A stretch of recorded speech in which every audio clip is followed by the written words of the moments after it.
While we're recovering, I think we're getting married.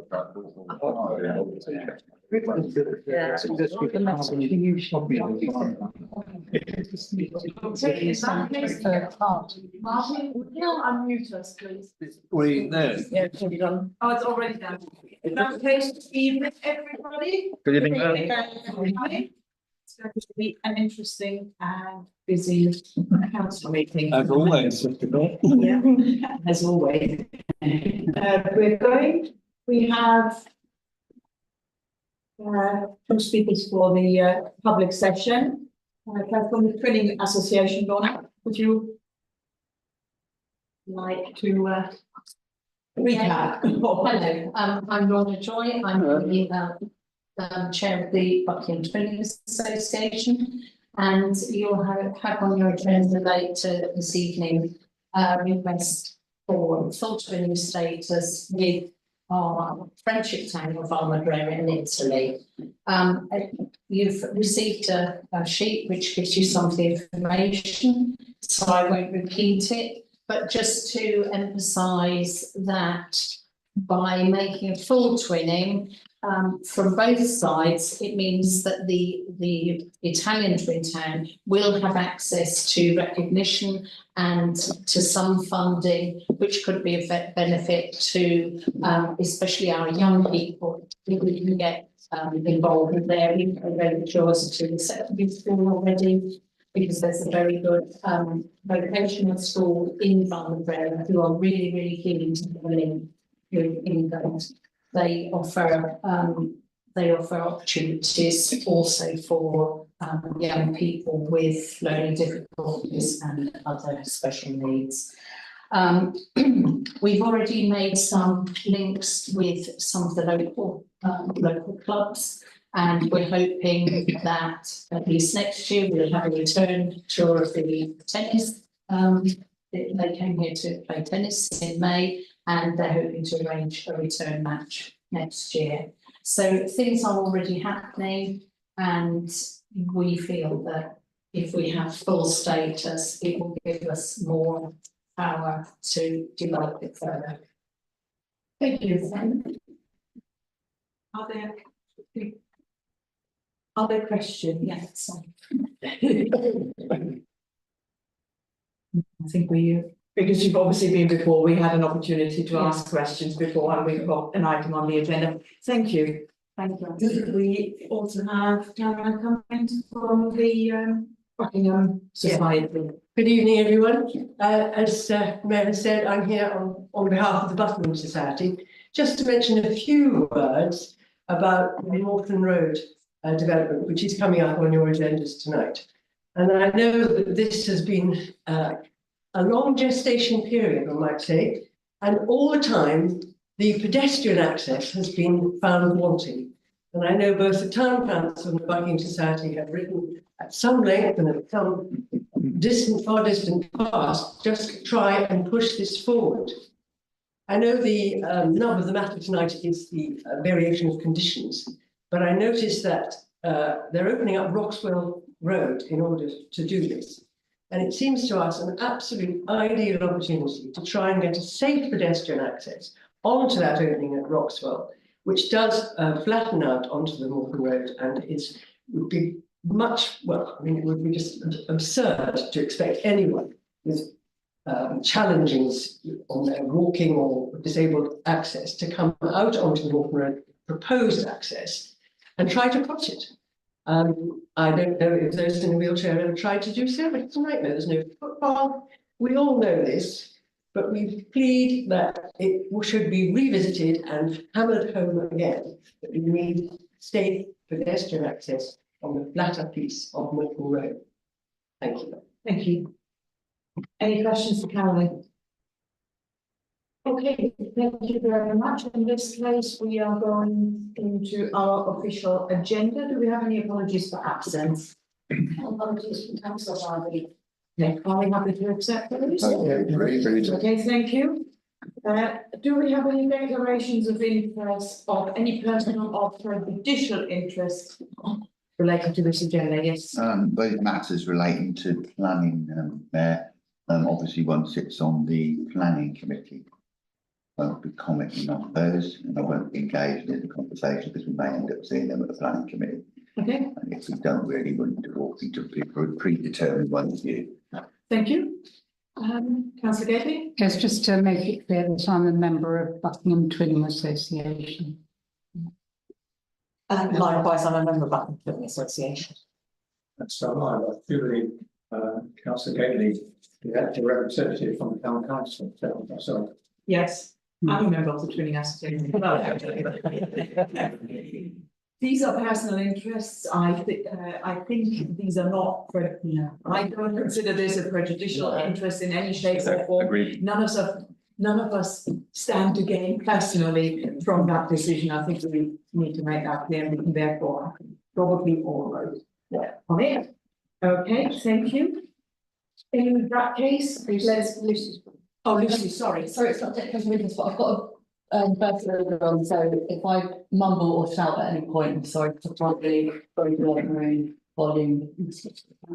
Thank you for letting us know. If you're mumbling and we can't hear you, we shall ask you, and if you shout, then we shall ignore it. Right. Any others? In that case, let's move on swiftly to some of the hopefully shorter items on the agenda. The minutes, item number 3, to agree as correct record the minutes of the meeting of the full council meetings held on 8th of July and the extraordinary full council meeting held on 29th of July. Mayor, may I ask for a correction on the extraordinary meeting agenda, page 1, the very last line. Carolyn appeared in public and talked about Anglia Water, the problems they've got at Mace Morton. The last line should not read Buckingham Waste and Recycling, but Buckingham Water Recycling Centre. It's quite a different thing. Yes, thank you. Thank you. Well spotted. Any other items? So with that correction, are we happy to agree as correct those minutes? Yeah. Thank you. Next item, the interim minutes, or minutes of the interim council meeting held on the 17th of June. Any comments on that one? In that case, can we accept that as a accurate record? Planning committee to receive the minutes of the planning committee meetings held on the 17th of June and the 15th of July. Thank you, Mayor. If I may present those 2 minutes, 17th of June and the 15th of June. Thank you. Are we happy? Yeah, we just received them, so we don't need to actually say anything more about them. Then to receive the minutes of the town centre events committee meeting held on the 3rd of June. Yeah, just receive the minutes, but I'd like to make a quick statement. I think it's worth a minute. We could thank Sam, who's done so much work during this period of time. And she's gone over and above what she needed to do. And she's really served this council well in the events we've done throughout the summer. And I'd like to propose that we record our thanks to her. She has worked so very, very hard for us. Great. Thank you.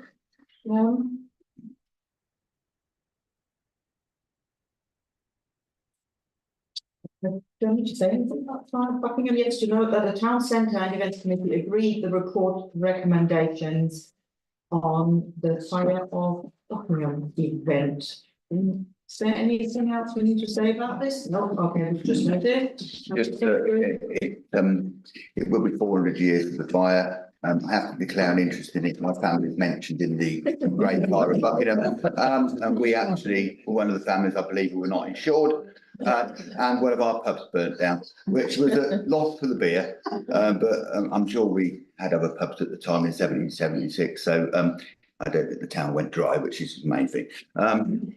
Thank you.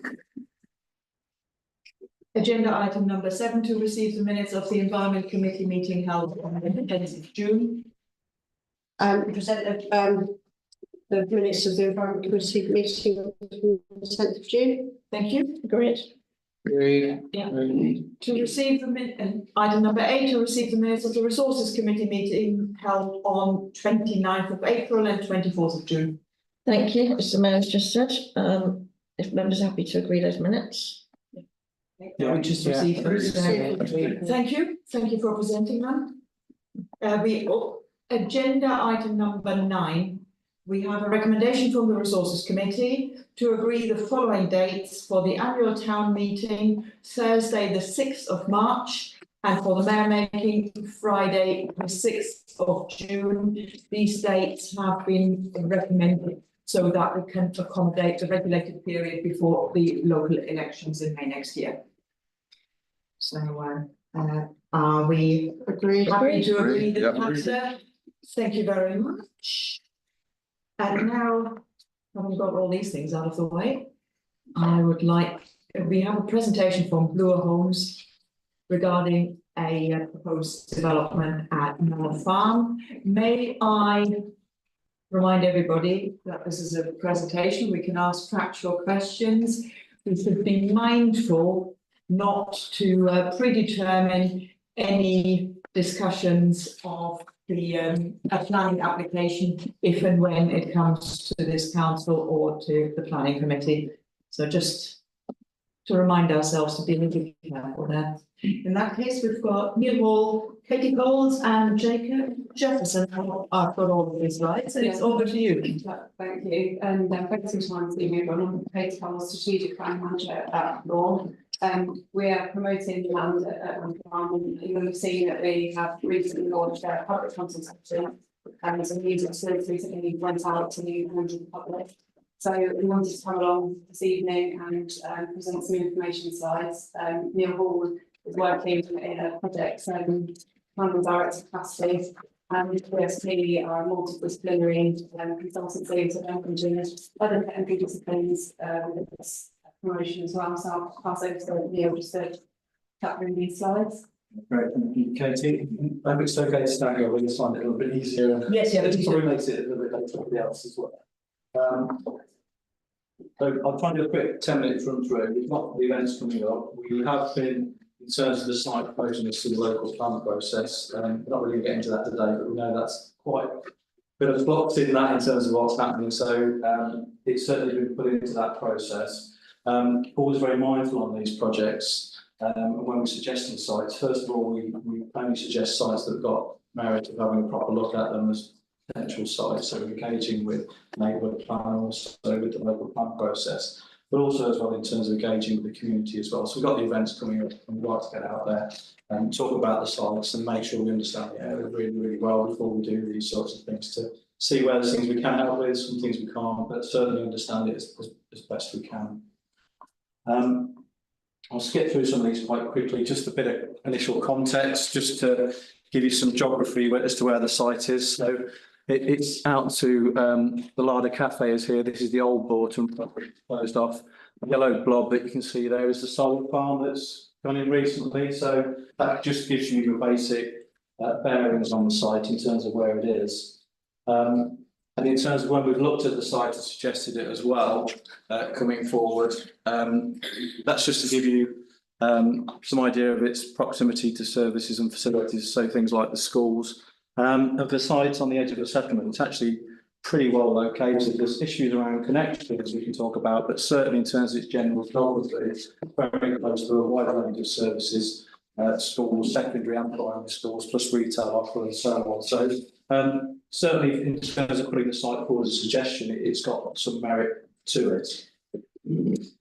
I know we're not talking about neighbourhood plan, but again, I'll put this on just to give it reference to where you're going with neighbourhood plan. So sort of, if you can see it from back there, the green blob or the green dot I put there is the site location. This is the canal area that you've got proposed in the plan, and that just gives you a bit of sort of geography in terms of how it sits with that. So it's not a site that you propose for location. We appreciate that. We still thought it was worth coming and just explaining what we're doing and what our thoughts are for the site as well. Just drilling a little bit into the site itself. So at the moment, when we get into it a little bit closer on, it's essentially greenfield at the moment. If you go and have a look, I think last time I was there, had sheep there and pigs at that end. I think that was my experience on site. This is the old Borton Road. This is Manor Farm and the Larder Cafe there. This is the Pegasus crossing, which gives you the link to Lace Hill and the Green Park, Borton Meadows over here. So again, just giving you a bit of geography in terms of that. It's about 11 hectare site, something like that. So in terms of the master plan approach, again, this is early stuff. When we consult, we might find there's better ways of doing this. When we initially submitted it to Buckinghamshire for the local plan, we had a much cruder master plan, so we've done quite a lot of technical work now in the background to understand flooding, ecology and all these aspects as well. So again, we're not just winging it, we've done a lot of work on this, we know what's going on, we've completed transport assessments and everything else as well. So a lot of technical work in the background. Key things on this, just for your information, is we think it's got capacity for about 220 homes, 200 homes, something like that order. Depending on where you sit on affordable housing, obviously the local plan's got a 25% requirement. We know the 2015 neighbourhood plan had a 35% requirement.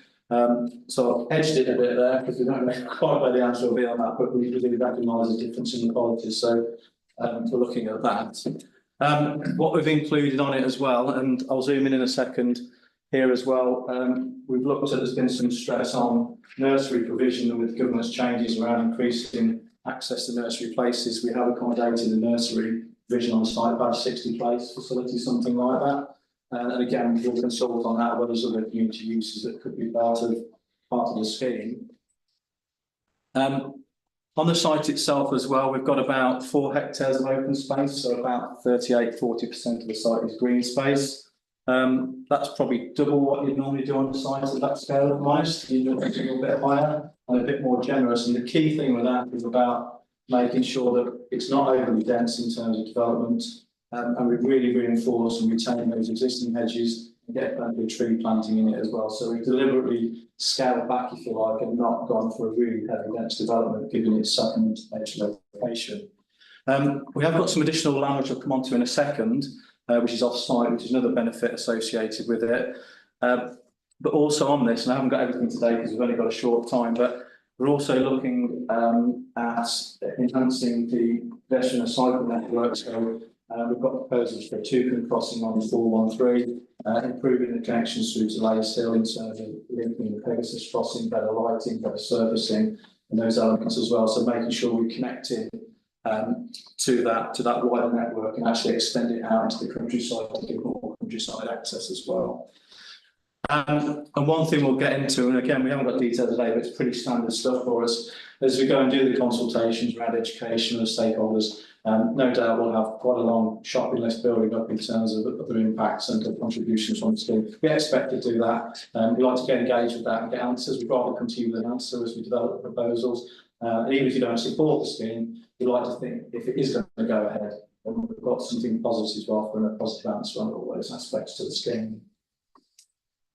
Very mindful. I've been looking at planning applications recently and some of the comments you've been making. Design's featured really high in a lot of that in terms of the design code, very aware of all of that. And although this is early days, we still do like to get in there with our architects and start and say, well, actually, can we make this look better? Can we make it look different?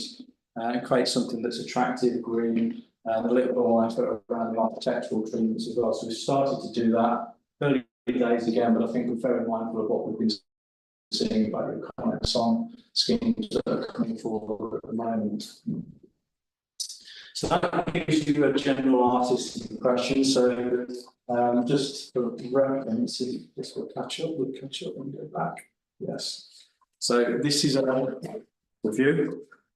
Looking essentially, if you're a crow flying over the top of the Larder Cafe and you're looking back in this direction towards Lace Hill, that view that I've given you there is looking in that direction. So it gives you a bit of an elevated view, you can see it. I'll catch us if we're going to slow in. Just to give you a bit more detail on it, if it comes. So we're looking at details of new connections, two crossings, bus stops here on the 413, new connections down to Lace Hill through improving the links through a little bit of sort of quite dark woodland down there at the end of Lace Hill and no surfacing. And then also as well, although you can't see it very well at this scale, we've got whole new links coming through to the Larder Cafe as well, and we've got cycle improvements along the old closed Borton Road, which has got very low traffic on it, so really ideal for making cycle connections, pedestrian connections as well. So there's quite a lot of off-site stuff. Like I say, that's the nursery location, a new community park and play area down at the eastern end as well. I've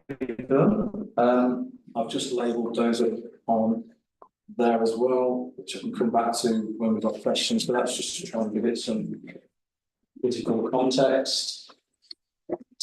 And the other bit with this thing is we've also looked beyond the side. I think again, we're not going to see criticisms about the houses, it's just about the development itself and not thinking any wider. So what we have been doing at the moment as well is potentially securing access to additional land, not for development purposes, but in terms of getting a wider offer to sit with this scheme. So the first thing is, as I say, is that in terms of the scheme itself, just to give you some context, you can see how green we've tried to make it, and that enables us to put in a tree planting, plenty of room for decent trees as well, and also get sustainable drainage into it. That's been absolutely fundamental how we've gone about this.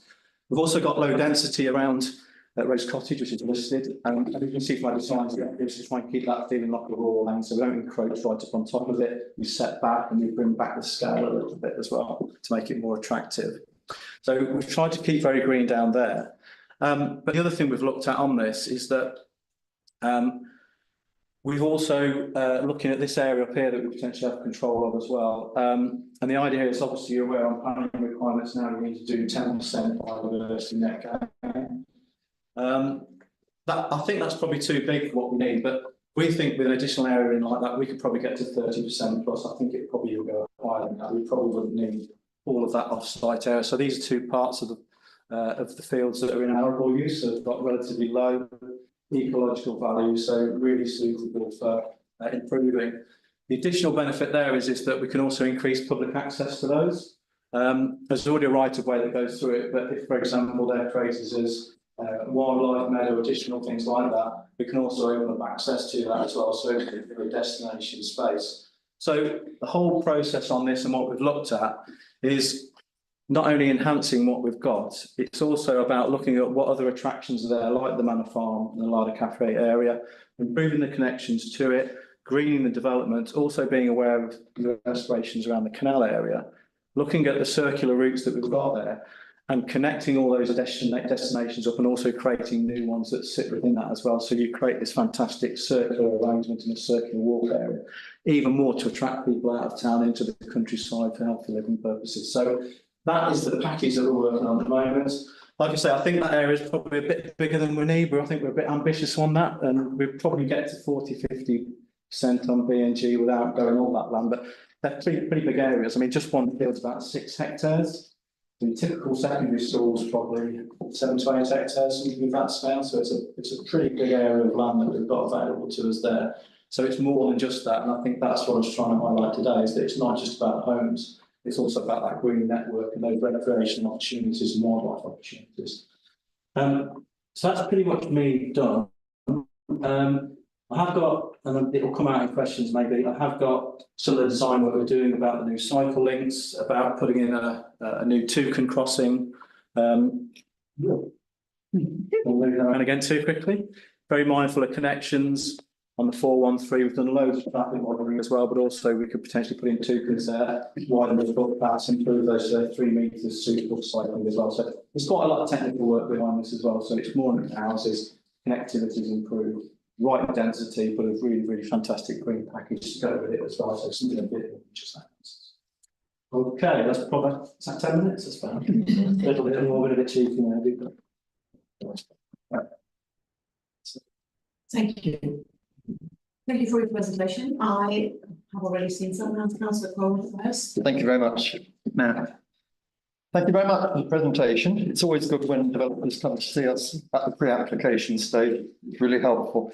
I think it's 2 years ago, 2022, you came and first put this before us. Obviously, we've moved on a lot since then, and I know this isn't directly concerned with our revised neighbourhood plan, but we've now been working on that for 18 months. We've had 38 meetings as of last weekend on this. Little bit disappointing you didn't come forward for the call for sites. We had a lot of developers who came forward, but I think the main thing is that this is under the current BNP, Buckingham Neighbourhood Plan, which was made in 2015 and carries full weight until 2030. Unless, of course, it's replaced in the meantime by the revised neighbourhood plan. The development is outside the housing settlement boundary. And the other thing is, you've mentioned a lot about the local plan, the Shire Council local plan. Nothing about the Buckingham neighbourhood plan, which is a bit disappointing, and its policies. One of its main policies is that all housing of this size have to have 35% affordable housing. And that will probably carry over into the new Buckingham neighbourhood plan as well. I know the county has a lower level, but neighbourhood plans always carry weight over and above that, and that's been proven in law. So 35% is what we would be looking at.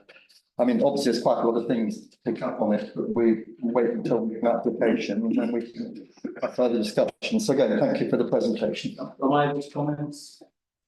If you, yeah, very briefly, please, yeah. So I think that's really helpful. I think we understand the jar with the policy context. Should we call it that for today? And we are waiting to see what happens with the new local plan. I think on the early slide, I did recognise that you've got a 35% affordable housing. I edged it a little bit. I think we're very aware of that, and I think as we go forward, we need to look at where we sit on that one. But you know, if you agree with your new neighbourhood plan and reinforce that policy, I think we like to be policy compliant. Shall I say that? It's very rare we try and challenge that. We usually run with prevailing policy if we can. Thank you. Thank you. Thank you. So you've mentioned Lace Hill quite a little bit, but there's at the primary school at Borton Meadow, Borton Meadow Academy, and I just wondered if you've had a look at the amount of traffic at school, like 3:30 time. Have you been there and looked at how congested the road gets? If you haven't, I'd suggest bring a chair, go and sit opposite the entrance to Burley Peace, and just see how bad it is. So when you mentioned about the travel links, if anything, a cycleway going down where the bridle path goes would be a good idea. Because it's trying to get parents out of their cars and walking is a must. So it's not just Lace Hill. I think you really need to focus on Linden Village and Borton Meadow Academy, like really heavily focus on that. And I think it's a very short presentation. Totally agree with you. I thought we haven't had to sit out there. My transport colleagues would sit out there and count the cars next to me. So that looks at all that. And I think that's why we've been quite clear about the fact that we need to make better side of the provision to the crossings, all those measures that go as part of the package. Because we've got a primary to the north and a primary to the south, we've got two directions. So we're looking at both of those, not just one of them, to make sure we consider both options. Thank you. Yeah, thank you for coming down and speaking to us. I was just wondering if, and I don't know if it would be in your remit or not, if you thought about kind of public transport links, like bus stops. I know the X5 does use that ring road round. So again, the plans are very small on here, but the one I showed you with the two crossing, and we share copies of these. We've also looked at new bus stop provision on there as well, with shelter facility as well. We think we can fit that in and provide that as part of it, because that enhances our transport offer as well. So that isn't yet reduced. Councillor Jane, yeah, thank you. 2 points. One side, there is a little bit of light industry on that road going in towards the Larder Cafe. There's the on the left. So that doesn't seem to feature on your beautiful bucolic pictures there, but it does need to be taken into concern. And on the other side, I've tried buying a house that forwards onto the A421 without, I think there's a few bushes there. It's going to be jolly noisy.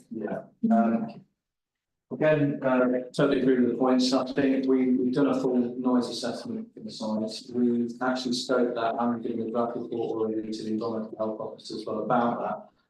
And part of the scheme is stepping back from the road so that we get the right levels of noise conditions inside the buildings themselves, and also some design recommendations to make sure rear gardens are sufficiently shielded as well. So we think we can achieve that. We check the EHO in terms of that modelling as well. So I'm hoping at this stage that we will get a tick. Totally agree, we've done some work on that. Thank you. Councillor Try.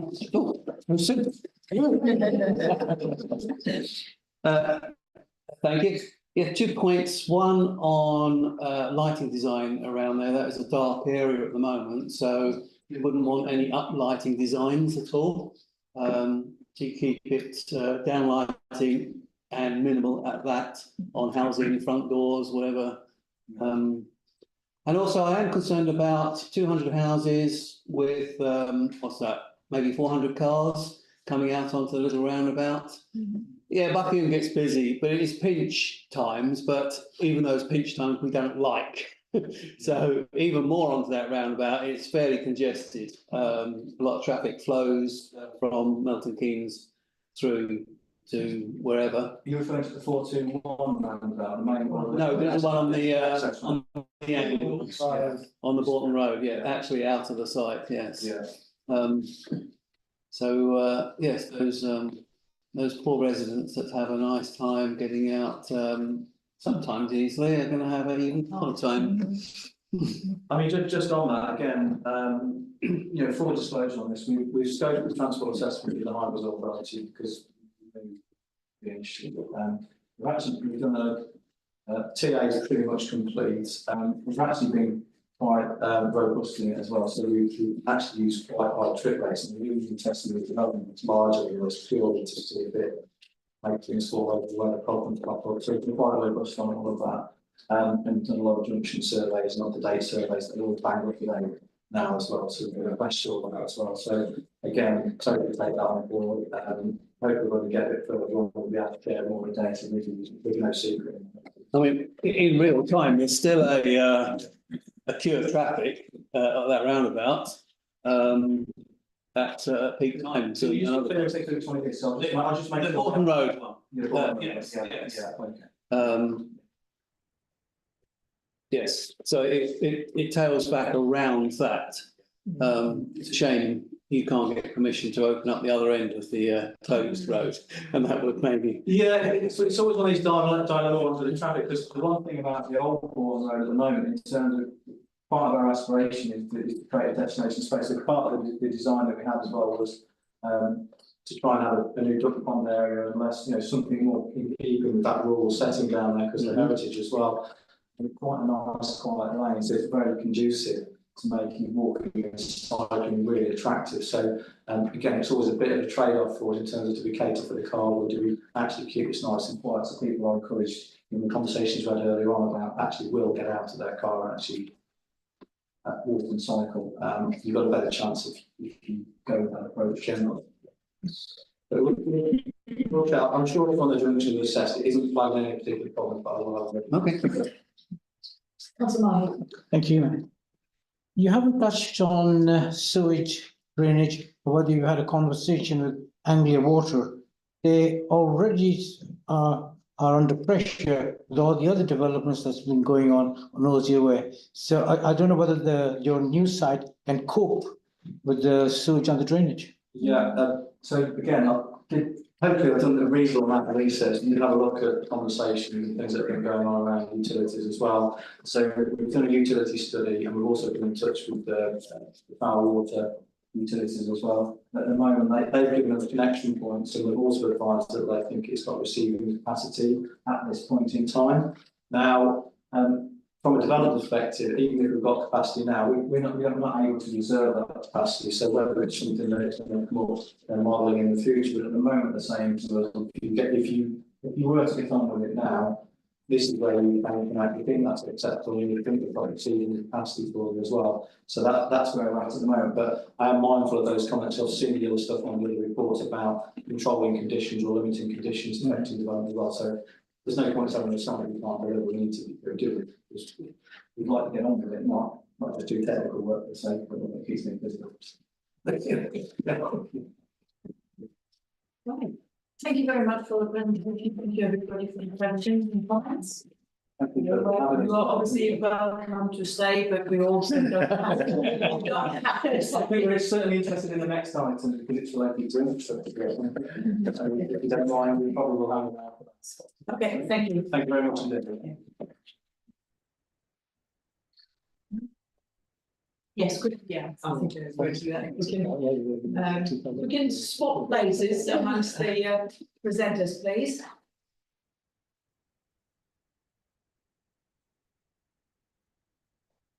Okay. So we now have a presentation on agenda item number 11. Just so I myself don't lose track yet. Please correct me if I missed out any. It's perfectly possible tonight. So we have a presentation from Montpellier Estate, and we also have Dr. Gabriel here from the Strong Practice regarding the Lace Hill Medical Centre.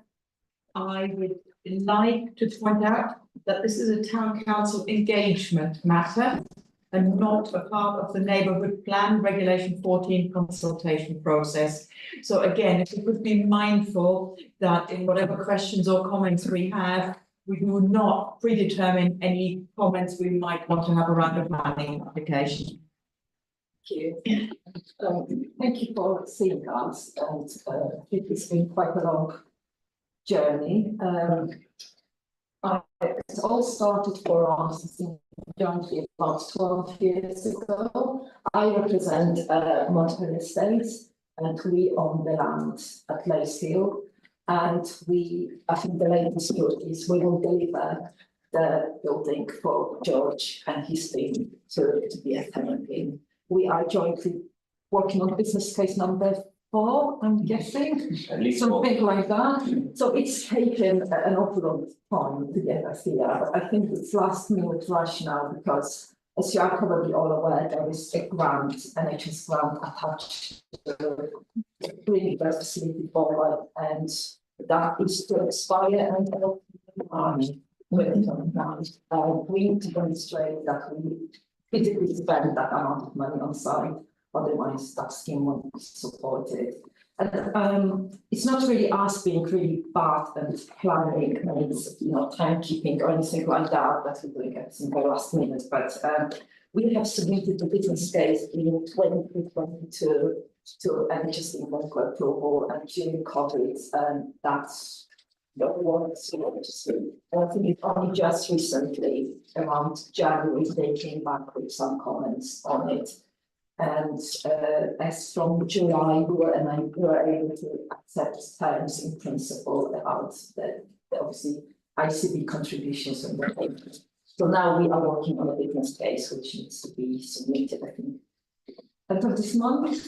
And we need to submit the new planning application because the previous one obviously lapsed. And also, we will not be bringing forward the relocation to the community hospital, and neither we know really what will happen in this park. So there's no support from either the hospital or it's just but it's fit for purpose, looking in the future. GP practice for my Georgia thing. And here's sort of, we don't want to talk about the planning because you said it's not the time, but we're working with a really, really tight deadline to submit the planning. We had a clear up with the planning officers, and we've agreed that probably given the history of the site and the demand, and also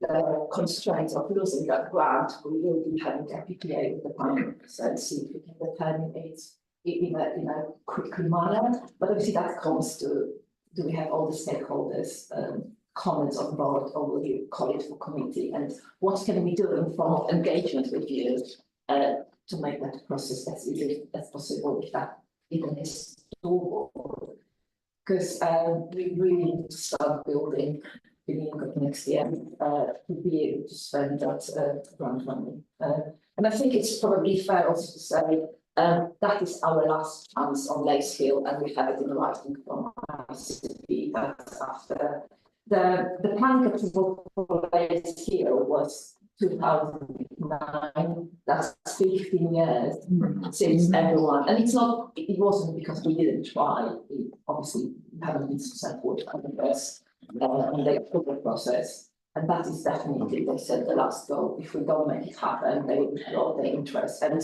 we as landowners will not be promoting that land for the health use anymore. And I'm sure George will find probably someone else to work with, but from our sort of perspective, that's I'm afraid that would probably. So I think if I come in, Anna's been very polite for our students. So you told me.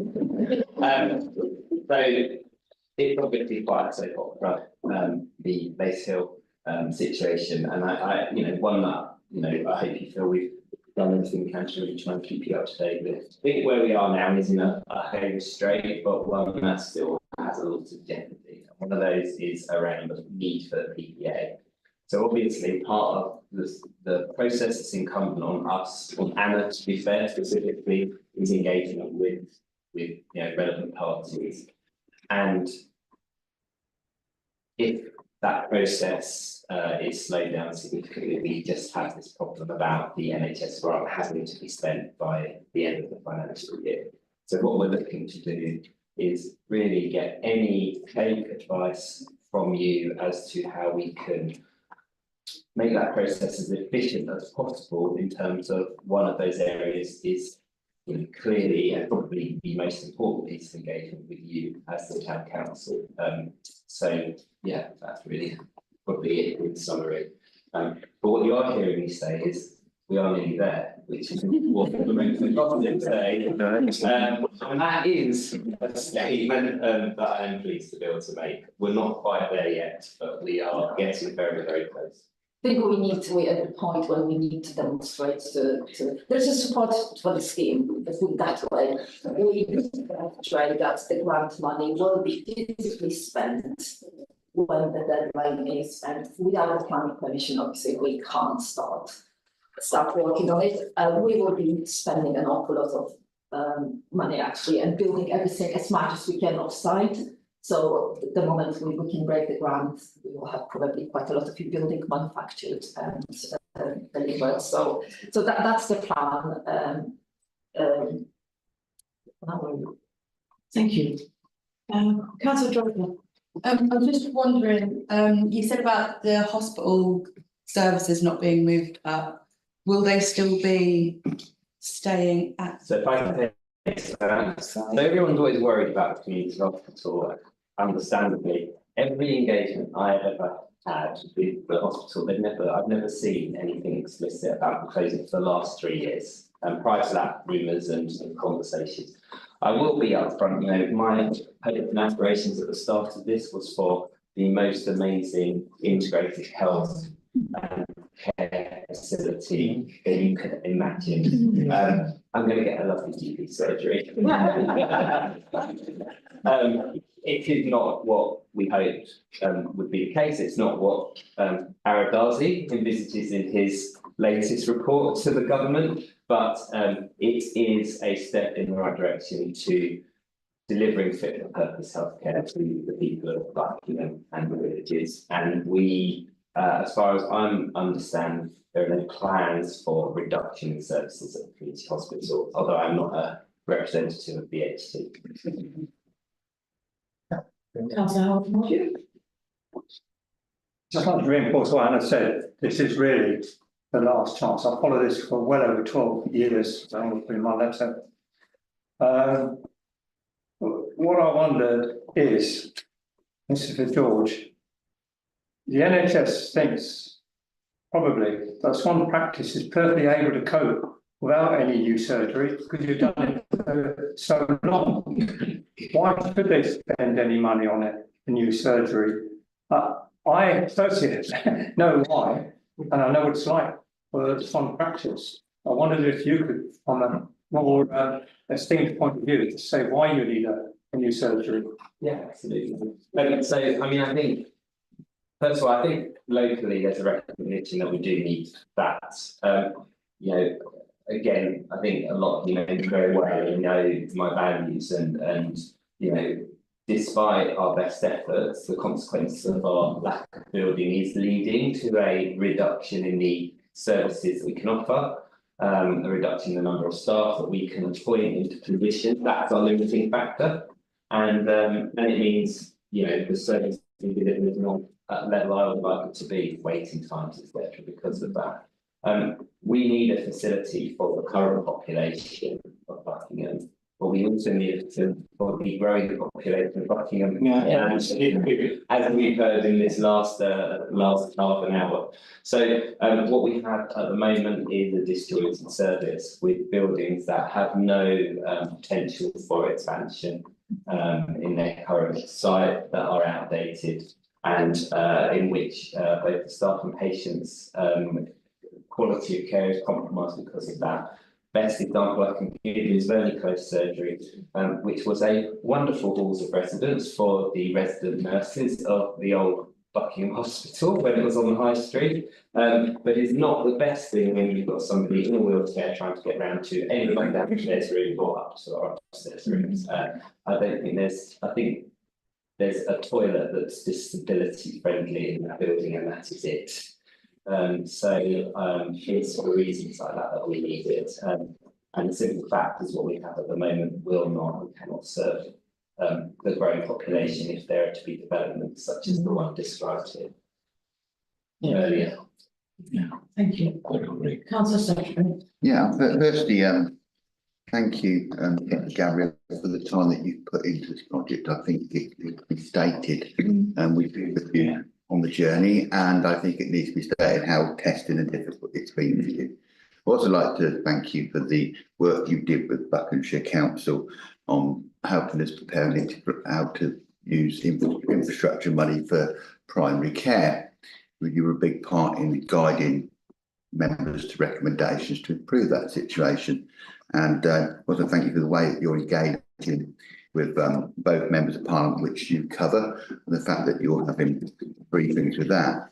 I do recognise how difficult this has been, and I do recognise from other places one sits, the NHS funding formula isn't exactly what one would call smooth. And the NHS funding formula is quite glitchy. I think it was designed for a world that we do not live in anymore. So I think that needs to improve. But saying that, on the building you refer to, Verney Close, I think I used to go for speech therapy lessons there. I had my speech therapy there when I was a young boy, and that's where I used to go. So it's had multi uses. It wasn't part of the doctor's surgery then. So it's a definite need. But am I correct, Mr. Gabriel, that the NHS only funds for current places? They're not great at funding for future places in the way they do their funding formula. Would that be correct? They're a bit malign when, let's say, unhelpful in the way that they word it, because the systems that they work to were designed for an age which we don't live in anymore. I think there are probably two specific challenges. So, I mean, in terms of funding formula, it's hugely complex. If I just talk about buildings, in basic terms, surgeries are reimbursed for the buildings that they occupy to deliver patient care on the NHS. And then the rate at which that is reimbursed is decided by something called a district valuer, which is essentially a national programme of valuations. There are two issues that we have in Buckingham in particular. One is that we're asking for more space, and as it's paid on a per square metre basis, that incurs more costs. And the second is that the cost of the new building per metre squared is higher than our existing older buildings. On top of that, the district valuer, which is the only valuer that we can currently use, that may change, but for us, that's the only show in town significantly undervalued buildings on a commercial rate, probably around the rate of 2/3 of the actual commercial value, which is why we've been so blessed to have Anna and Montpellier, because to be fair, I think a lot of developers would have walked away long ago. As an example, Assura, biggest primary care developer in the country, will no longer do primary care development. So yeah, it's a system that is broken nationally. At the moment, we are very lucky because we have an ICB and a developer and a surgery who are working together to manoeuvre an impossible system. And I think we may just about manage it, but without Montpellier, and to be frank, without the ICB trying the best they can to support us, we would never be able to get there. And very few new surgeries are going to be built. And lastly, thank you for that explanation too, because I think it's important they understand the complex work that you've been doing. Councillor Cole. Thank you, Matt. Just some facts and figures. Last week, we were briefed by Buckinghamshire Council on the changes to the National Planning Policy Framework.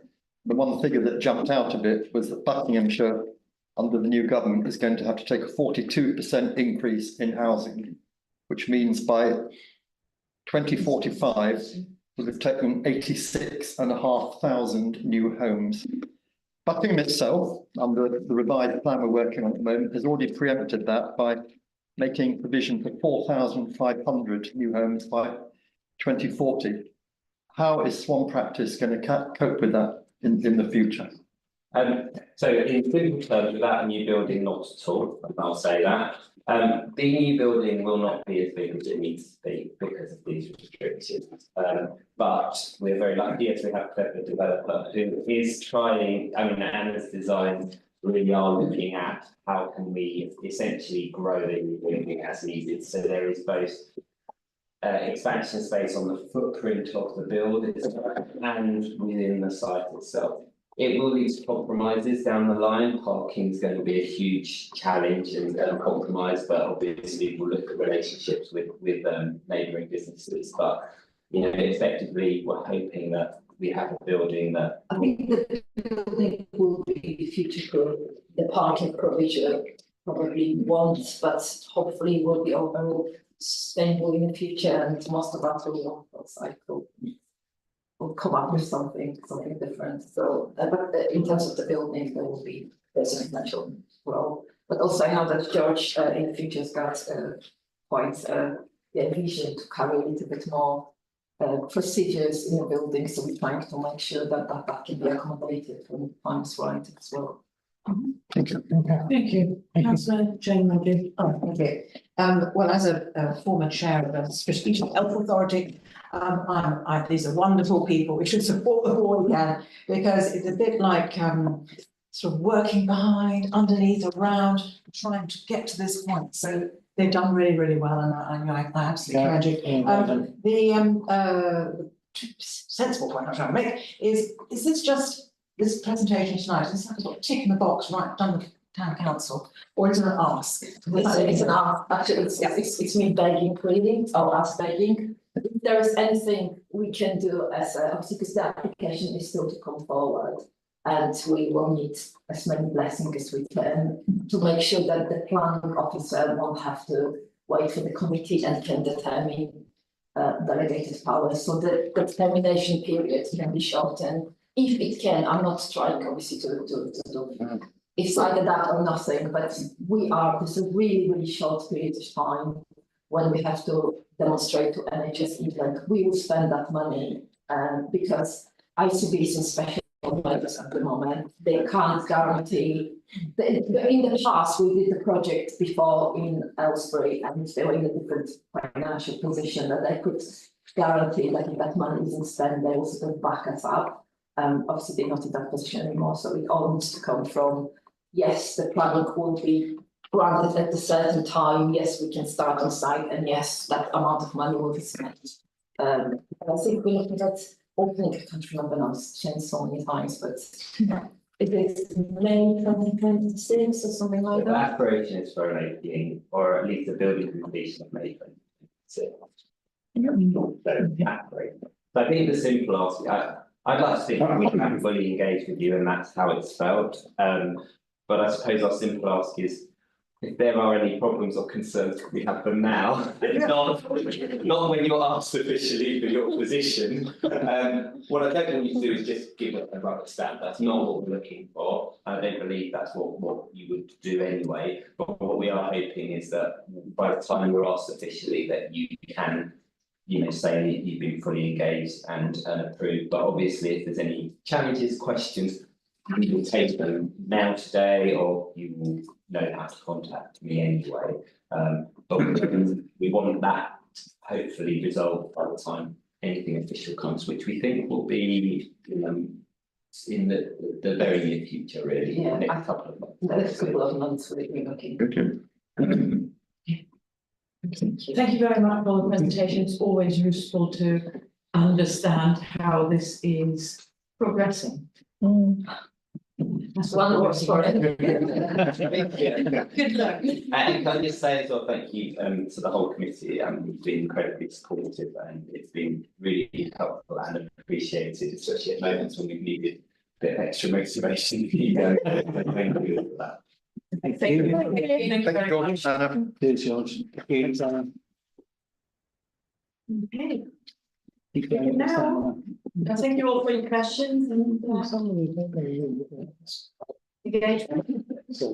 And move on swiftly to agenda item number 12, to note the external auditor's report. Well, we know the report of thanks to the office, clearly, isn't it, is a good external audit report. And we sometimes not access to external audit report. So thanks very much to the town clerk and to really, it's a pleasant read. Thank you. Thank you. Are we happy to move on? Yeah.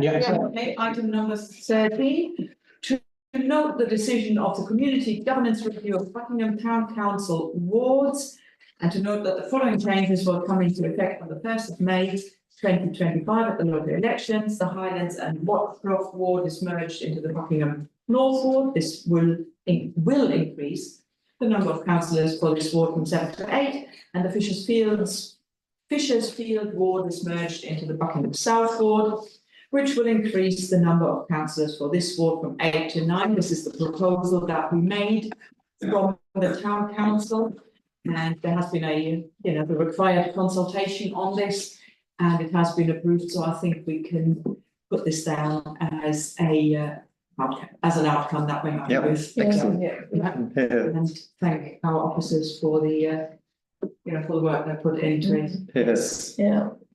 Yeah, I was present at the meeting and I watched the decision. We got a more favourable decision on our boundary changes than Hodwick did on their proposals to other town council. So I don't know what that said, but they accepted this town council's point of view, even though sadly they didn't accept that there was a need for that. So I think it's good that they've listened to somebody. Thank you. Okay. More substantial item, planning application, land adjacent to 73 Morton Road, applications to vary planning conditions for this site for 12 house. And I'm not going to read all of this out because it has been listed there, and you can obviously all read, and we have a report from the planning clerk. Councillor Cole.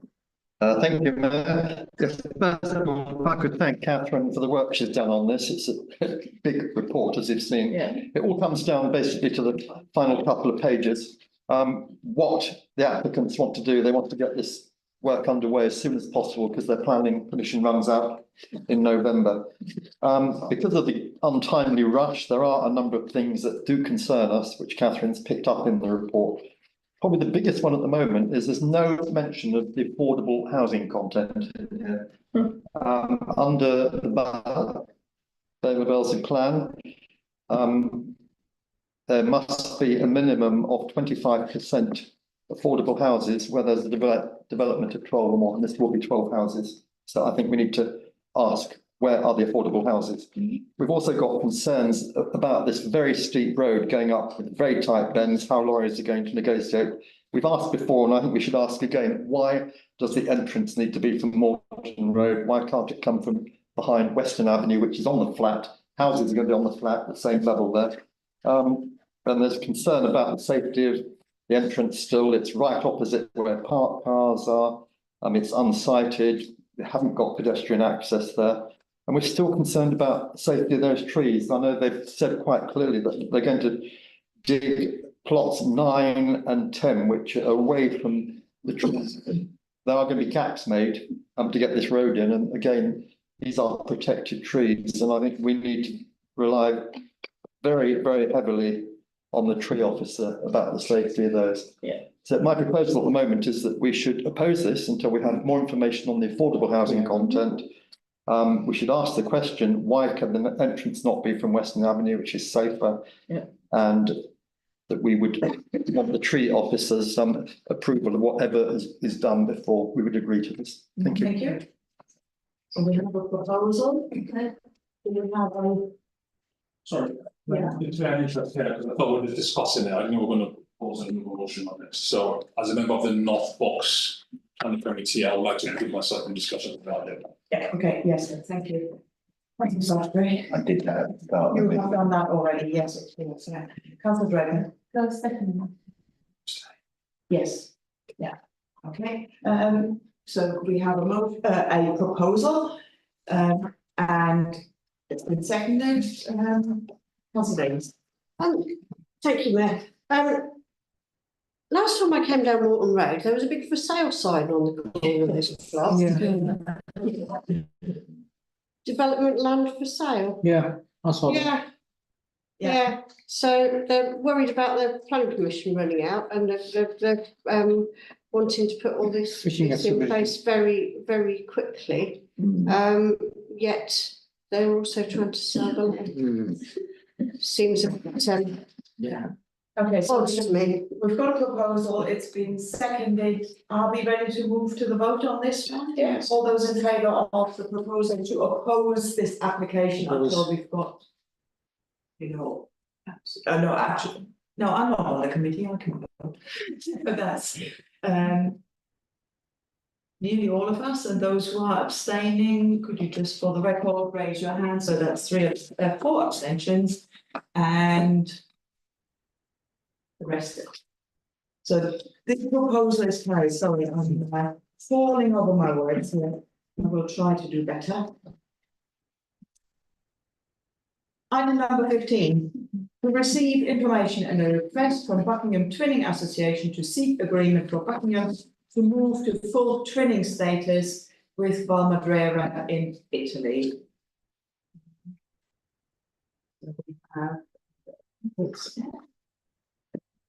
Check that. Yeah. No, Councillor Gay, sorry, I can't remember who was first, but Yeah, thank you very much. I hope we've all read that full report from the Twinning Association. I myself have been to Valmadrera, sort of unofficially, but I was welcomed by the mayor last year. And we've had visits from Valmadrera here. So I would propose that we accept this recommendation from the Twinning Association and that the town council moves to full twinning with Valmadrera in Italy. I think I said when we finally sealed the deal with Neukirchen Flun, when we had the civic lunch there, my personal view is that since Brexit, these links are even more important with our European neighbours. So I think it's vital that we take this forward as requested. Thank you. thank you. Councillor Howard, more do you? Yeah, I think I've put it in my order. I would second that, because I do take to Valmadrera, and they're very sort of nice. They come over here, they indulge, and took part in an international tennis tournament. And I've shown a party from Valmadrera around Buckingham, and they love the quaintness. But where they are is different, because they're on Lake Como, but it is very nice, and I think we said right at the beginning that enabling them to have a formal agreement doesn't cost Buckingham any more money, unless we choose to lavishly entertain, which we won't do because we don't have a budget for it. But it does enable them to actually go within the services which they can go forward in the EU to get extra funding. And we can have links in the school rather like we do with the bow, and just further the twinning. I think it's a good thing to do. Thank you. Councillor Ahmed. I was just going to second the proposal as a Okay, thank you. and I'm all for it. Councillor Osborne. Yes, I'm actually going to support the motion. I believe Twinning have been great ambassadors for Buckingham. I think this is a great opportunity to expand the reach of the organisation. I've also looked at what it's going to cost. I can see, say, for printing costs, and I think also the change of the sign. There isn't much cost to it, and I think the returns of tourism and potentially trade will make up for that. So I will actually support and endorse this motion as well. Thank you. It's got a chocolate factory. And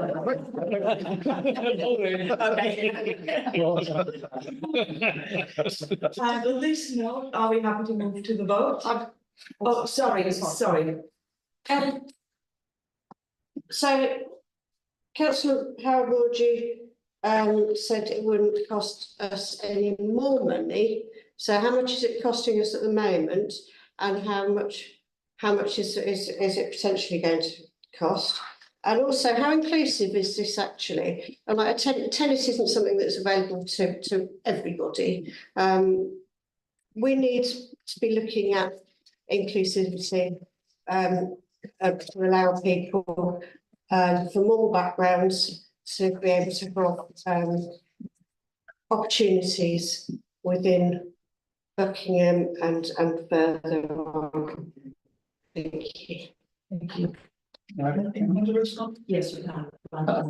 It's costing us very roughly about zero. And in the future, I see the cost going up to about zero.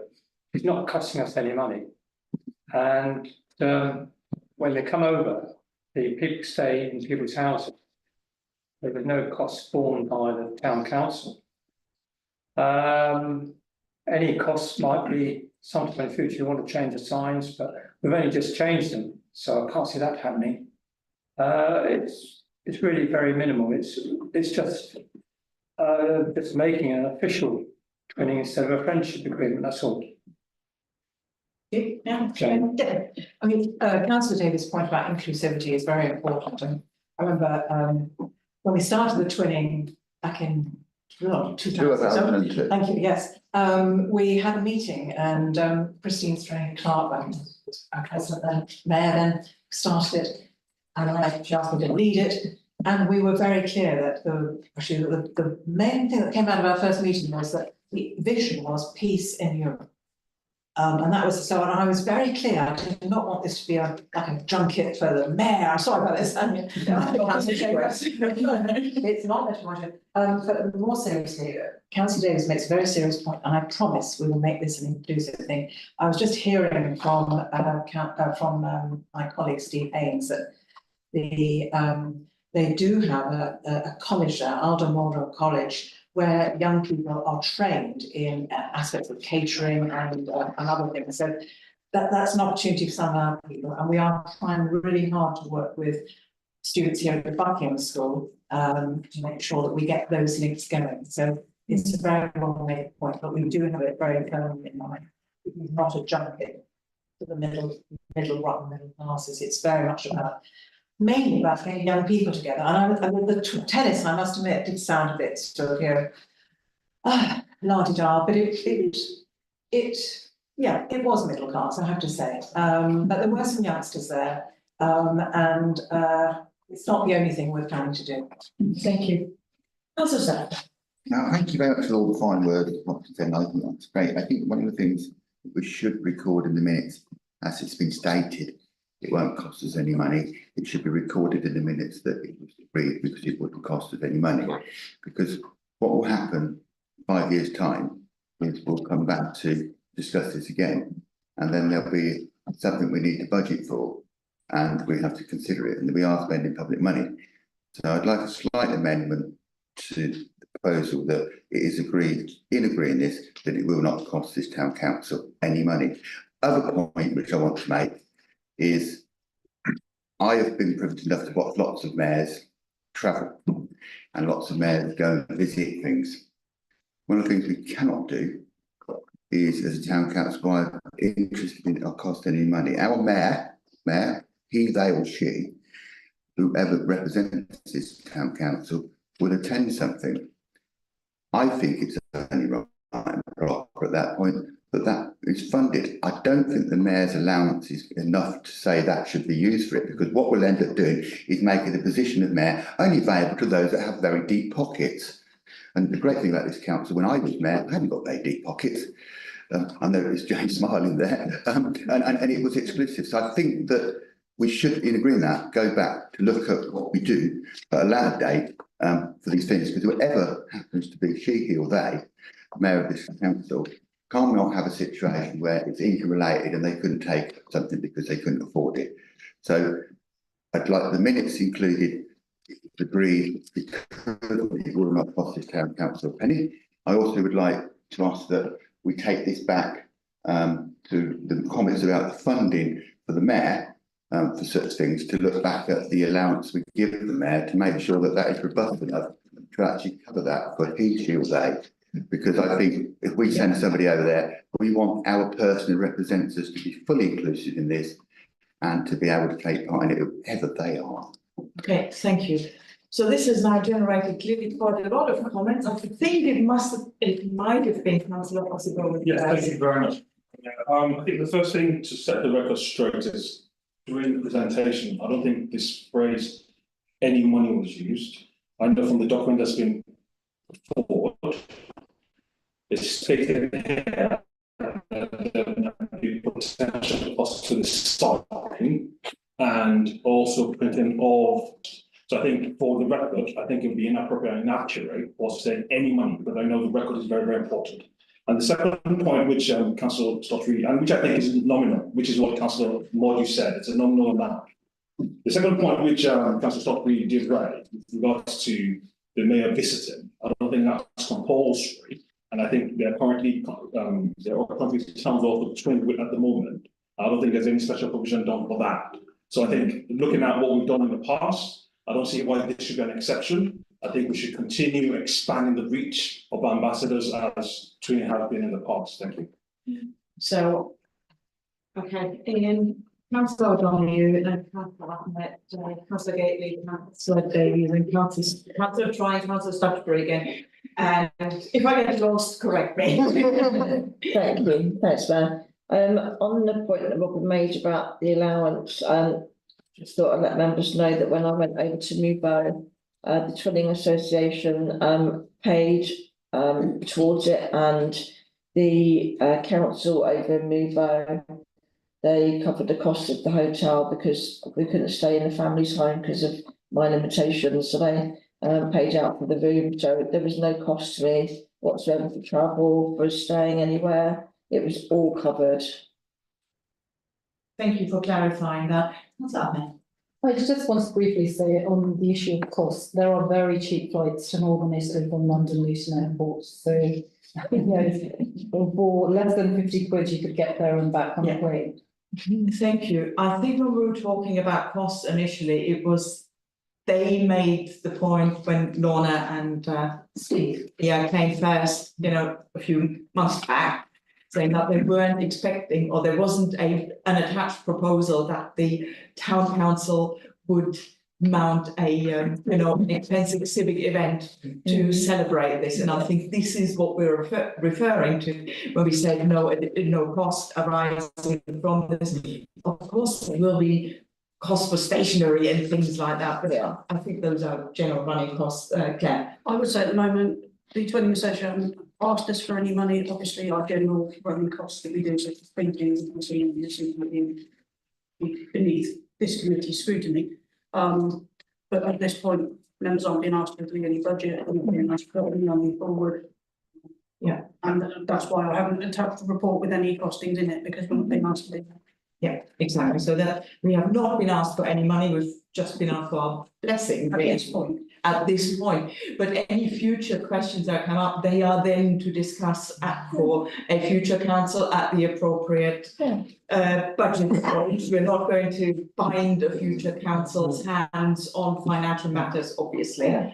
If I might clarify from my understanding, speaking to those members who, my understanding is at this time it is an agreement for this. You're not asking for any money. If it comes back in the future, that would be a separate matter to be costed in the future. But you can go ahead with this with no budget put aside for it. Yeah, I think that's an important thing to remember. Councillor Gately, I think. Yes, I think the point's probably already now covered, because I didn't want the hands of future councils to be tied. I agree. Because we did spend quite a lot on the civic lunch when we had Bull and Neukirchen Flun here, and it was a wonderful event. And I would hope maybe that we could have the budget for that in the future, but we're not asking for that now. But we don't want to tie the hands of future councils. Yes, and that would be incorrect of us to try and do anything. Councillor Davies. Thank you. So there's costs other than financial costs, there's costs as in officers' time. How much officers' time is this likely to take up? I haven't been asked to do anything as part of this. Okay. I'm not, unless, I mean, I wasn't, have you, is there anything you were expecting us to do other than some basic printing? No. That was my understanding. I believe it will require signatures at some point, whether this town is mayor and town clerk, but I think the Twinning Association will move forward with. Rest of it is my understanding, yes. It's a symbolic thing, really, and it just gives those links so that people who want to go to Italy, they'll go to Lake Como, and we can apply for the Twinning Association and make contacts, and even how to get a bus there. We don't actually run trips for anyone. This is just asking town council, as been said, just to ratify a formal association to allow America to go. And as I said, if it moves on and we want to do something, that's a different thing altogether. It's not what we're asking now, which is asking for the symbolic recognition that we will be formally twinned with Dalby area. There's no cost involved to town council in doing that. Okay, thank you. I do believe we probably add all the views now. Are we happy to move? Go ahead. Thank you very much. I talk about money. I did go and look at what was in the budget, and like everybody else, we've got £60 in the budget, and we also got some money in earmark reserves, but I expect all they were looked at all of it. So there is money in the budget. My main expression is I actually, since we left some of us forced out of the European Union, but without our consent, through a democratic process, I think that these sort of things are positive, because unless we build business links with these countries and whatever, and grow links and educate the next generation of inclusive Europeans and whatever, we will lose, and we will do badly. So I think on that, I have heard from the town clerk that she's assured we won't get any money. We do have budget within the earmark reserves and whatever if a civic occasion or something happened. So that would be a decision for a future meeting. So there's no cost for signing a bit of paper. That's what we're talking about here. And I'm not mentioning these costs to be negative. I mentioned it because we are public servants and we should discuss these things in an open meeting. And if we don't do it, the record will say we didn't discuss it, and everyone will come back and say, well, why didn't you discuss the money? And at a future meeting, a future council may get back to that. Well, that will be a preceptive matter against the total precept of the council of responsibility. And those here who take a kind look at money, I expect will ask all the purely difficult questions. So I'm happy to support this, because if it actually does more to link us with Europe, it's got to be a good thing. The questions are asked are not to be negative, they're to be businesslike and prudent about our finances. It shouldn't be interpreted any different. Thank you. I believe we have really given this a lot of airtime now. So unless somebody has any burning desire to say something else, can we move to the vote? Please. All those in favour of the proposal, please. And I believe this is unanimous. Thank you. Okay, we now have 3 motions on the table. As usual, everybody will be given, will be given a chance to speak. If you could try to be brief in what you're saying, obviously the proposer has a chance to explain what they want to achieve with this motion. So, Councillor Croy, please. Thank you, Mayor. Self-explanatory that my first Smith, the support he's given to Buckingham during his 5-year term of office, as well as regularly engaging with the community, he's also successfully called in planning decisions on our behalf and has strongly supported our neighbourhood plan and its successor. That's my proposal. Thank you. Thank you. Do we have a seconder for this? Yeah. Councillor Morgan.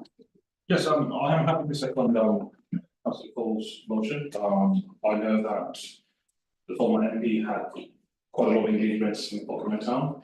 And I'm happy to hear that a lot of applications towards Cunningham, sorry, not all these efforts towards Cunningham application has been acknowledged. So I have to second this motion.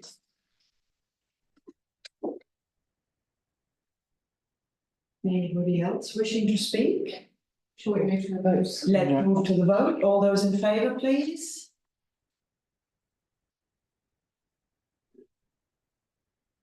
Okay, so that is 1, 2, 3, 4, 5, 6, 7, 8. All those abstaining, please. That's 1, 2, 3, 4, 5, 6. So the motion is carried. Thank you. And item number 17, Councillor Cole. Up again. This is about the parking, new parking regime that I understand comes into effect this Wednesday. I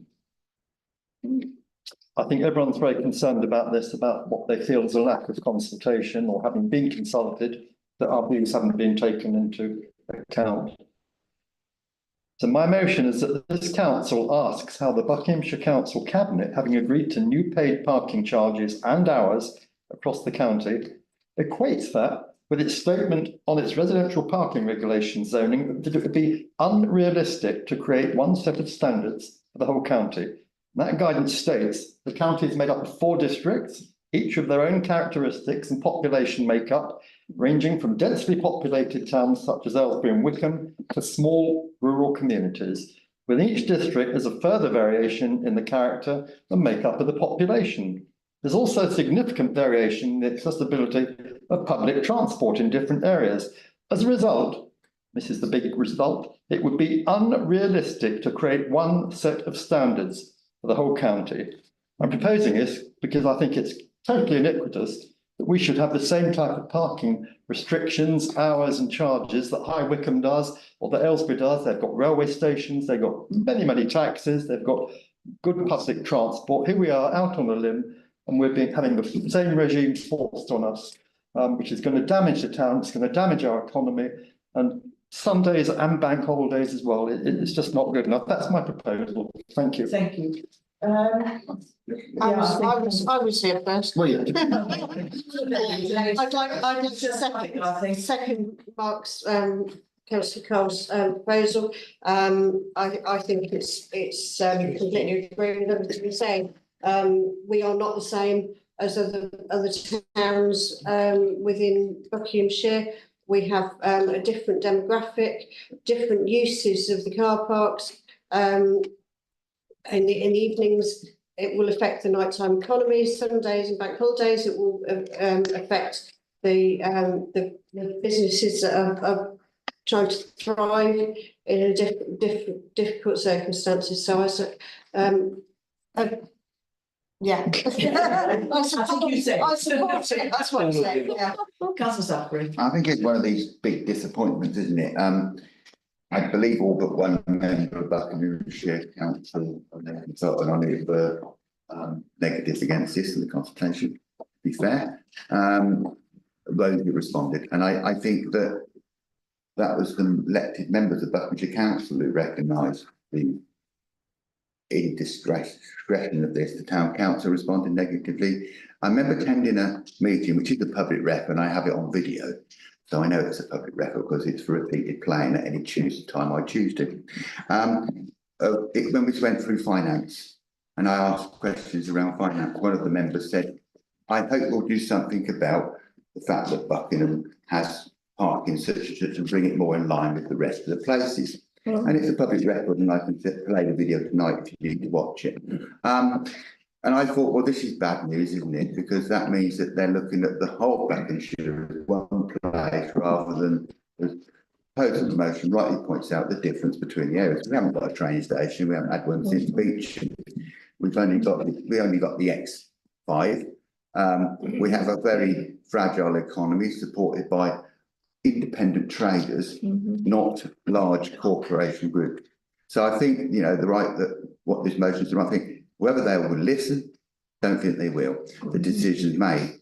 But I think what the point being made is a strong point, and it should be recorded, because when there's a tip in our economy, and when we find that people on a bank holiday don't come to Buckingham, and we find on Sunday people do no longer come and go to the council because they can drive somewhere else because they haven't got to pay parking charges and almost a contribution and a cup of coffee, that's what people think. And we had this parking charges discussions in Buckingham have gone back as long as I've been on the council. And at one time we paid for free parking. So I do think that it's the right thing. The public record on this is there. The decision of the Buckinghamshire Council is wrong for Buckingham. It might be right for Wickham, but other places, but it's definitely wrong for this town. I thank the proposer for bringing the motion. I thank the seconder for seconding it. And I hope that we can be in agreement about this. Thank you. Councillor Draper. Just to again go along with what Councillor Sutcliffe said, I remember that video because I was particularly cross about that member, I believe he was Councillor Princess Risborough, and equated our parking with theirs, whereas obviously Princess Risborough have a very large Tesco right in the middle of town where people can park for up to 2 hours for free, and he was upset that the very small public car park, they had to pay more than we did in our large town centre car park. And again, it just goes to show why what Councillor Cole said is so important, that you can't treat all districts equally. You can't, equity is different to equality, I think it's the best way to say it. Thank you. Councillor Osborne. Thank you very much for being here. I've never been in support of over centralisation, and that's what we see with the car parking in Buckingham and in Buckinghamshire. I think it might be important for us as a town council to look at that way by which we can take control over our assets. I know the reason why the car parking charge has been increased is because it's a Buckinghamshire council controlled asset. So it might be something that we as a town council want to look into and explore, see how we can better regulate that. But with what has been done by the share council, I know most of us, if not all, we share councils will not in support of that increase. And I'm happy to support Councillor Ball's motion to see how, you know, what can be done. But I think it's for us as a council to look inward, see what can we do with regards to our parking. If we want to dictate how much we want our residents to pay, then I think we need to take control of it one way or the other by discussing with Buckinghamshire Council. Thank you. Any further comments? In that case, can we move to the vote? We have got a motion, it's been seconded. All those in favour of the motion, please. And that looks like it is unanimous. Thank you very much. Thank you, everyone. Then we move on to agenda item number 18, the motion by Councillor Osborne. Yes, thank you, Madam Mayor. I would like to start by first congratulating or commending the planning committee for the work they've done with the consultation and the draft national planning policy framework. I know that they're currently preparing responses to that, but I think it's all pertinent that we do to our MP to be our advocate in Westminster. I think it's important that there are key issues in that policy framework which have direct impact on Buckinghamshire residents, or Buckingham and its residents. I will just highlight two of them. I know I've mentioned a few in my motion, but the two I think are very, very important. It's the restoration of the 5-year housing land supply, which will then reduce that constituted balance. I know our neighbourhood plan is something we're well proud of, and Buckingham Town Council has never been happy to see its neighbourhood plan not been adhered to. But what this restoration will do is, if there is insufficient land supply, within the entire Buckinghamshire Council, regardless of what development we're taking up north, they will push more development upward. And we know that if we look at the balanced development in the North and South Box, we have had quite a large number, and we will be having more based on the increase in the mandatory housing targets, which is the next point I would also like to highlight. It's quite Unfortunately, that despite meeting most of our targets, we have a 42% increase, which we're not sure how that will be met because the council does not build, the council does not develop.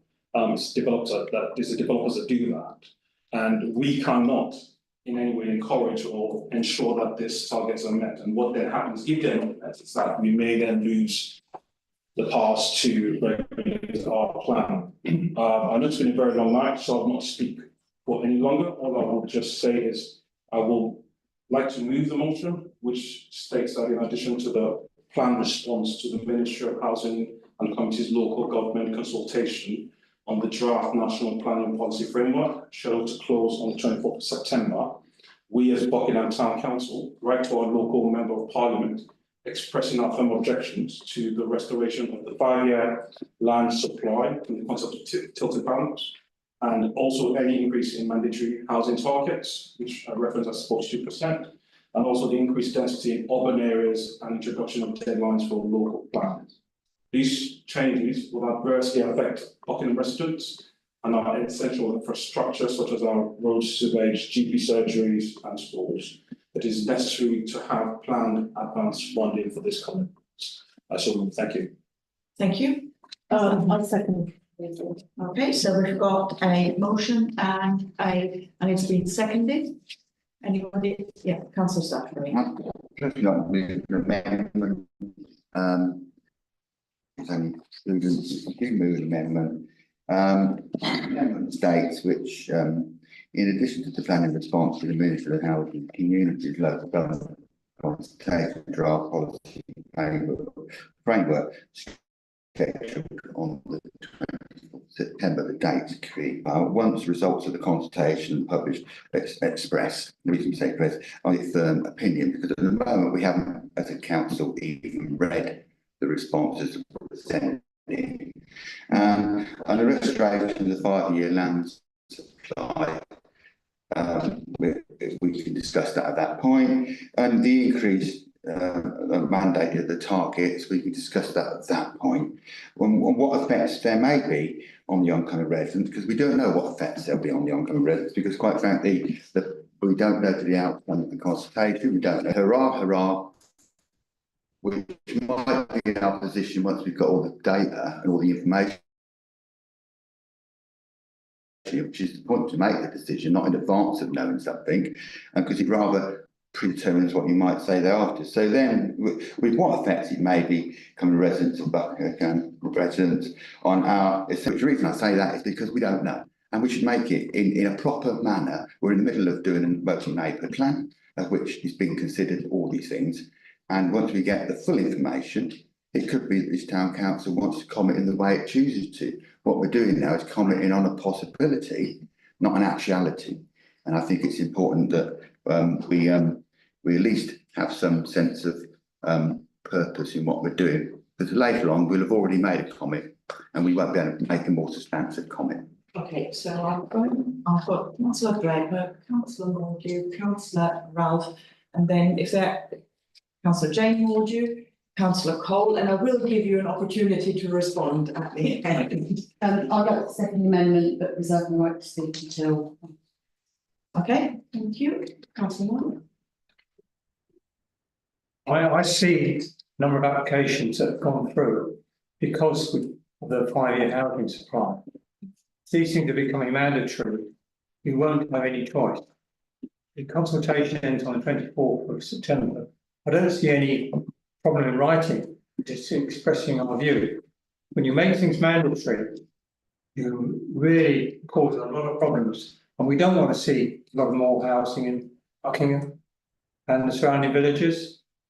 It's worked very well up to now.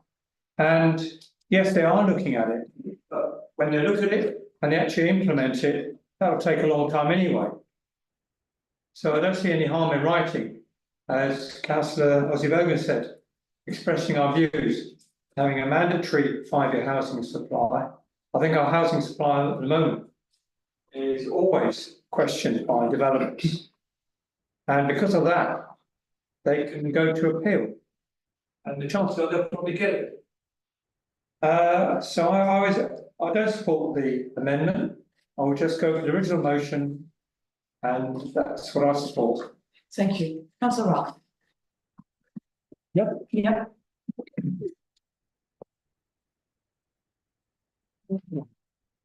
So in my experience, letters written by Buckingham Town Council are after and a result of discussions and agreement held at either full or committee meetings.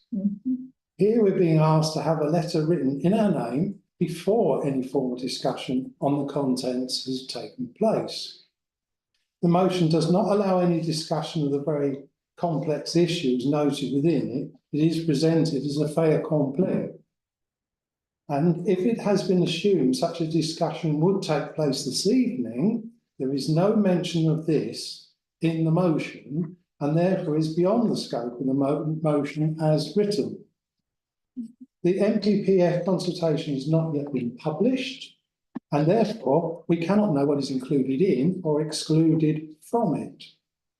Therefore, in writing a letter at this point, we could be accused of predetermining the outcome of the consultation in some way, and in doing so, make the BTC response to the consultation irrelevant. This, in turn, could inhibit our future responses and may lead to similar implications for our work on the BDP. Councillor Such's amendment overcomes these potential difficulties whilst maintaining the spirit of the motion and our doubtless desire to comment on these matters at the appropriate time and place. Thank you. Thank you. And I had, I think that's left Jane, will do that answer on hold. Thank you. I think Councillor Statutory's motion is encouraging us to shut the stable door after the horse has bolted. Point of order. Well, I never said that. If you wish to say what I was saying, I can read it back to you because that wasn't what I said. No, that's not what I'm saying. So that the words you use are totally. No, okay, so maybe rephrase this slightly. Yes, okay. If I can say that what I'm hearing at this table sounds as if we're being asked to shut the stable door after the horse has bolted. And I think these things on this motion by Councillor Bogan are pretty straightforward.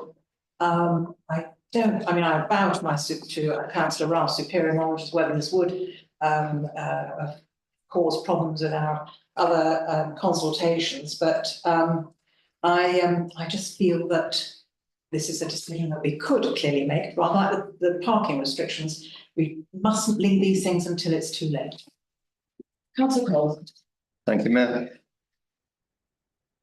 I do fully support Councillor Bogan's motion here, but at the same token, I also support Councillor Statutory's amendment and what Councillor Ralph has just said to us, because we are in the middle of preparing our new neighbourhood plan. We have to protect it. We have to fight every inch of the way.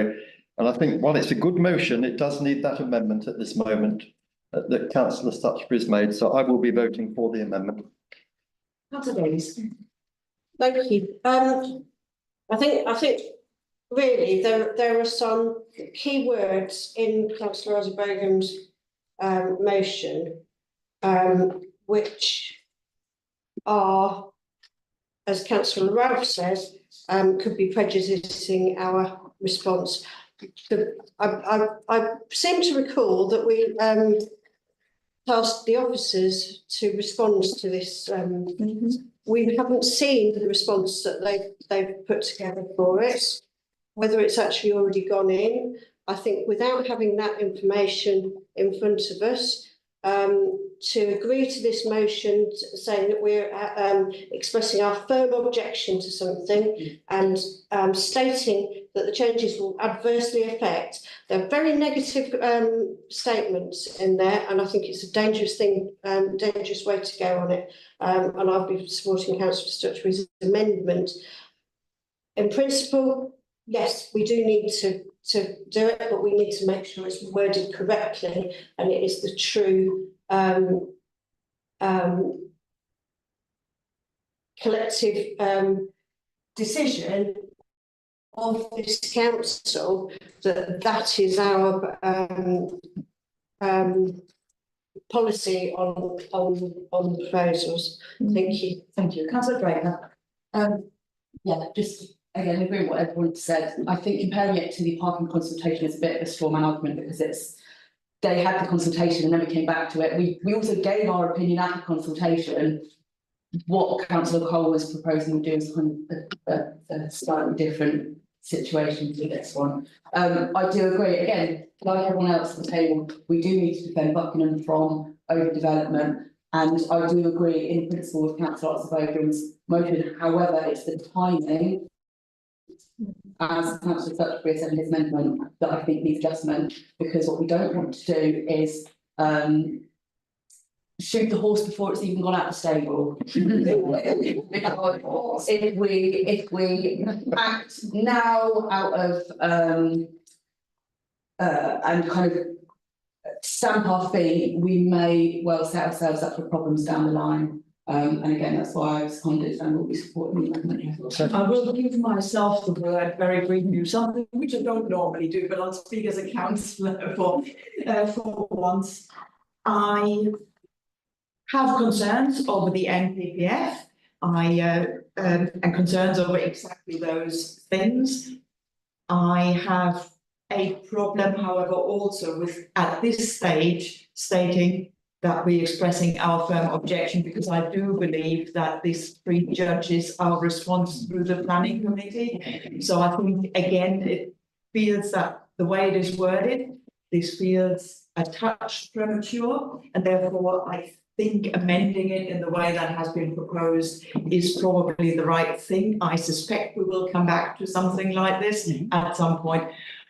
And yes, I will give you the opportunity to respond to all these comments. Thank you very much, Madam Mayor. I think I would start by first thanking Councillor Sutcliffe for his efforts to improve the motion. But I'll tell you the reasons why I think his amendments will not be appropriate. I think I'll start by first distinguishing between like Councillor Rolfe tried to do. The consultation that's currently being awaited, or it's currently being responded to by the planning committee, and what we're trying to do now. Now, this does not provide a very hard change that. What we've done, or what we are seeking to do here, is identify three aspects of the NPF that will directly and adversely affect Buckingham and its residents. If you do notice, there's no reference to either the green belt, grey belt, or any of those other parts that will be contained in the planning committee's response. What we're doing here is highlighting three key aspects, which, based on our experience with planning, if it does change, then we will be adversely affected. Now, the reason why this is also not a recommendation to write to the Ministry or Secretary of State is to write to our local MP, who are representing, to advocate for us. So this is to give the MP our mind that these are aspects that we know adversely or will adversely impact on Buckingham. That is the restoration of the 5-year housing supply, and the increase in mandatory housing targets here, and also the increased density in urban areas, which we are gradually seeing in Buckingham and its villages. So yes, whilst I do understand that there is an ongoing consultation and there are steps being taken by the planning committee to respond to that, that's been clearly captured in the first paragraph in there, which is in addition to that response. This is the letter to go to our MP to give him key points that we, as a town council, have looked at, and regardless of everything else that's contained in the response to the consultation or NPPF consultation, we would like him to advocate against these key parts which are negative to Buckingham. That is the 5-year land supply.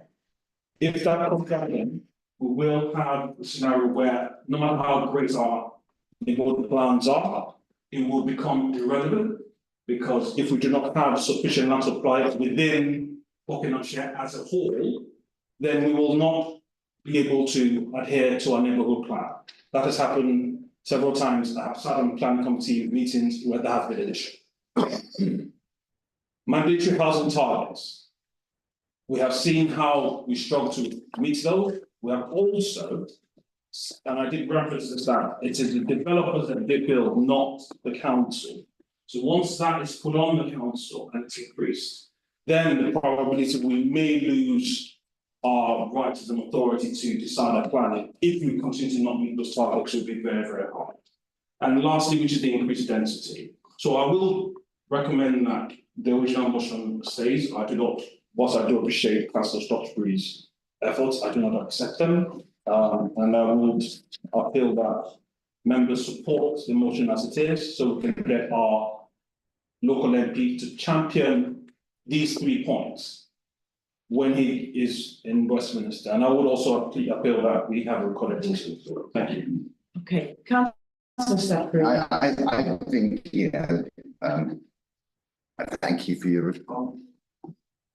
It's a collection of chosen phrases which have been repeated endlessly on social media and in everything. And if you'd attended Cabinet today, you would have heard everyone chosen phrase, and I thank you for being able to repeat them. That's a good sign that you know where your phone is. But I listened carefully, and I didn't know when I put this how people would present it. I listened carefully to both the chair and the vice chair of planning, who take really serious time and put hours and hours into actually looking after the well-being of Buckingham. I also listened to my privileged ability to have seen some of these things before. And I also know that the timing of the way you do something, and I do not know, because I have not got a crystal ball. I don't know what the outcomes for this will be, but I know at that point, further down the line, we will have got a little bit further with our neighbourhood plan. I would hate the thought that somebody out there would think that we hadn't got confidence in that. I think we put many hours into that, and I totally respect all the people who have been in those meetings. And the reason I put the amendment was not to stop the motion, is to make sure the timing of the motion, that when it comes through, is based upon evidence, facts, detail, and outcome. And if we don't do that, it's rather like saying, I don't like something in planning terms. You have to come up with planning reasons to object to something. And we haven't got that. And as was said earlier, we haven't seen the consultation, and it hasn't gone to our planning committee, and it should be our planning committee would make a recommendation based on the information back to this council. And if that recommendation of the planning committee mirrors said councillor's point of view, that would be the decision of the planning committee. And at that point, we'll come back with the information. There is no stable door here, and the stable door has been open for a best part of since about 1948. And the green belt was put in place by the then Labour government. So in 1948. So the stable door has been open a long time. We've been batting forward where it goes. I actually respect the long-term importance of Buckingham Town Council having a voice that counts. And that's why I put the amendment in, not to frustrate the principles of the motion, to make sure that when we discuss this, we do it from a point of strength, based upon information, based upon facts, that we can put a cogent, detailed, factual rationale on forward. Emotions get you so far, but detail gets you all the way. Thank you. And I propose we go to vote on this one. Yeah, Sorry, guys, can I just check that one is happy with Councillor Stocksbury's? Got that? Yes. Can we have it read back? They got it in writing, so it shouldn't be a problem. But I think the council need to know what we're voting on. Can I please ask for a recorded vote on both the amendment and the substantive motion? Yeah, thank you. Paula, can you read back the amendment, please? Yeah. The amendment is, this would be the motion. In addition to the plan response to the military government consultation on the draft national planning policy framework scheduled to close on the 24th of September, Buckingham Town Council consider writing to our local member of parliament once the results of the consultation are published, expressing our firm opinion on, and then the 2 bullet points stay the same. The next paragraph comes out, once Dr. Nick is ended in commitment, and that's replaced by what effect there may be on Buckingham residents and our essential infrastructure, such as roads, sewage, GP surgeries and schools. Okay, thank you. We will move to a recorded vote. All those in favour of the amendment, please. I think so. That is Councillor O'Donoghue, Councillor Cole, Councillor Gately, Councillor Davies, Councillor Draper, Councillor Ralph, Councillor Mahi, Councillor Statutory, and myself. Those against the amendment, that is Councillor Jane Mordew, Councillor Bossy-Bogan, Councillor Try, and Councillor Howard Mordew. Any abstentions? That's Councillor Ahmed. Hey, I can remember all your names. Can we give her a round of applause? Even at speed. But not just your first names. So the amendment is carried. I propose we move to the vote on the amended motion. All those in favour of the amended motion, it's a recorded vote again. And so that is Councillor O'Donoghue, Councillor Cole, Councillor Gately, Councillor Davies, Councillor Jane Mordew, Councillor Draper, Councillor Bossy-Bogan, Councillor Ahmed, Councillor Ralph, Councillor Mahi, Councillor Statutory, Councillor Howard Mordew, and myself. Anybody against? And that's Councillor Try. Well done. And I don't believe, I think that's everybody accounted for, or were there any abstentions that I didn't see? Thank you all very much for your patience on this one. And we move on very swiftly to point number 19 on the agenda, to receive and question reports from Buckinghamshire County Councillors. In what order do people wish to speak? Okay, Councillor Statutory. Yeah, there's lots of things I've been doing. I can give you a written report, which I sent to parishes. But I will say that one of the things I'm most concerned about, because of the longevity of the issue, is in 2020 we discussed the positive outcome of Buckinghamshire Council opinion on providing key work houses and social housing, and it was with the Councillor Isabel Darby, who was the cabinet member at the time, brought forward an amendment which settled the issue that it was an important matter to go away and look at, and in principle they were in favour of it. It seems that there's some doubt now, and in my questioning of the cabinet member, and it seems that I did question the leader whether that was his personal opinion or the opinion of the council. He said it was his personal opinion, and there is going to be sometime this autumn the business case for doing this. Which I feel was quite unfortunate, because on public, and it is in an article in the paper, so you can read it. The points were made that we can't afford this. Well, we've had 5 councils come together. We've got social workers who can't afford to live in Buckinghamshire. We've got all these things, and key work housing and whatever to make it affordable solves the problem. So I hope that there'll be a change of heart. On the fire authority issues, you'll note that we're going through the inspection of the inspections which are ongoing about fire authority. If I wanted, those are on the public website. Read them, please, because it's important that you are aware of what your fire authority is doing on your behalf. On the other matters which I'm keen to push forward, which seems to be having some pushback, is the fire service manifesto. I think most people would believe that everyone who works in a workplace should have safety, and it's about asbestos and stuff, and things that have happened to firefighters. You don't realise how dangerous it is, and that they breathe the stuff in their lungs, and they don't make pension age. So some of them, whatever. So they brought a manifesto forward, which hopefully the council's going to, the firefighter's going to work through and implement some of the substantial parts to it, which I wholly in support of. I've been working in an industrial job myself. And when it comes to the council, you've seen the agenda Good to Maura.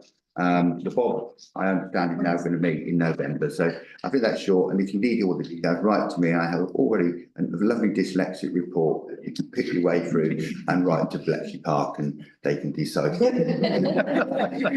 Thank you. Yes, Councillor Osborne. Yes, I'll just like to draw the council's attention to the ongoing consultations that we have. I know in the last agenda, I talked about the planning reforms. We also have consultations on the budget priorities of Interim Council, and that is scheduled to close on the 13th of October. Sorry, what's that? That's the consultation on budget priorities by Buckingham Council. And we also have the consultation on the local cycle walking ways structure, and that is scheduled to also end on the 13th of October. And finally, we have the consultation on gambling act policy. Currently ongoing, and we can get the details also on the Buckinghamshire website, also to expire in October. So these consultations are still ongoing, and it would be helpful if we could also advise residents to put in their comments to ensure it's wide enough. Thank you. Thank you. Thank you. Councillor. I'll do some more interesting things. Yes, I've attended lots of meetings, we all do. I've done HADAC, I've done weekly planning updates, and also the community board. And one thing that's open today is the new youth hangout cafe at the Chancery Chapel.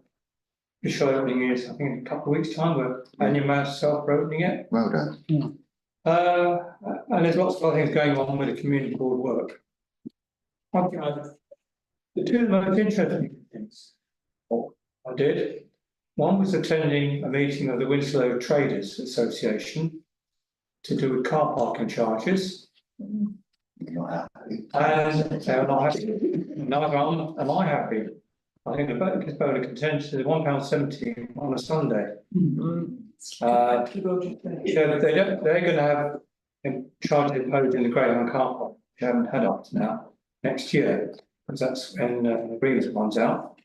But they don't see why they should pay £1.70 on Sunday, and I don't see why you should pay £1.70 if you want to go to a church on 70 on a Sunday. You go during the week, it's only 70p.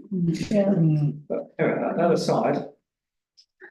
And the other thing was the Disability Access Group, which I attended, organised by Buckingham Town Council.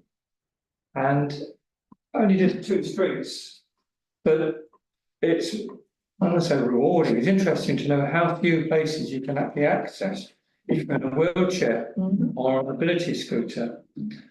And it's very good that you actually experience restrictions that a disabled person has. And when John Harvey was in the shop taking notes, I sat outside in a wheelchair because I thought, well, it's silly, I wanted to sit down in a wheelchair there. So I sat down, and a number of people actually said good morning to me as I walked past. Normally they would never say anything. You weren't there, Robin. Anyway, I'll take enough time. There's a lot of things going on with all Buckingham councillors. That's it. Any questions? Anything from Robin? Any other questions? Now, what I was actually going to say, I'd like to thank you and those who I wasn't able because I was in other meetings and the disability. It is important. There's another one coming up. You can do. Yeah, no, I just, it was important, and I did see it on the media, and I think it's really important that you did, and I think thank you for raising it tonight because it's for you raising it. For the person who has a disabled wife, I think that when I hear people mention it, I'm grateful because the only way we can ever get reality around disability is to actually talk about it and make it normal to talk about. Thank you. In fairness to the shop traders, it is an old historic town, and they can't just widen the doors because you want to. And the pavements were so narrow in some places, you had no room to turn a mobility scooter around. When the town was built, nobody worried about things because there weren't no cars. Yeah, thank you. And of course, you know, Councillor Cole and Councillor Try, Councillor Harvey and myself, we all did that. And I think we all had similar experiences. I will very briefly report on a couple of things that I have been doing. I have sent a written question to the cabinet member on leisure and something else, Councillor Harris, on the library, specifically asking for information for site-specific information on Buckingham Library. I shall let you know when I have an answer. What transpires. I have also, and some of you have been, you know, some of my fellow ward councillors and other Buckinghamshire councillors have been copied into the ongoing saga on the fixing of the drains, the collapsed drain in Nelson Street. It was supposed to be fixed on the 14th of August, and then nothing ever happened. And so, of course, the same three people who always write to us wrote back to us.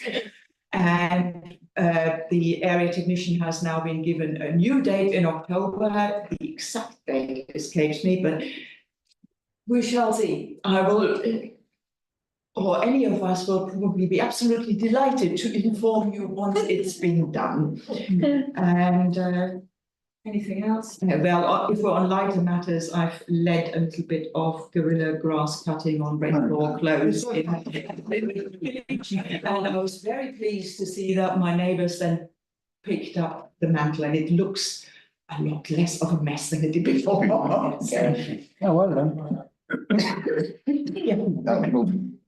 Thankfully, your question will be published tomorrow on Wednesday, along with lots of other questions. And I think all the questions we ask, the better.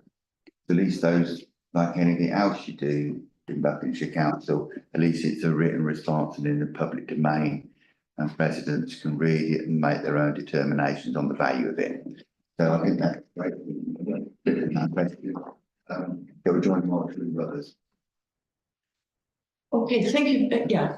I'm very glad to hear that there's something going on with the drain on Nelson Street. I've been in correspondence with the residents around there and with the area technician for quite a while on it. And it's I just never seem to.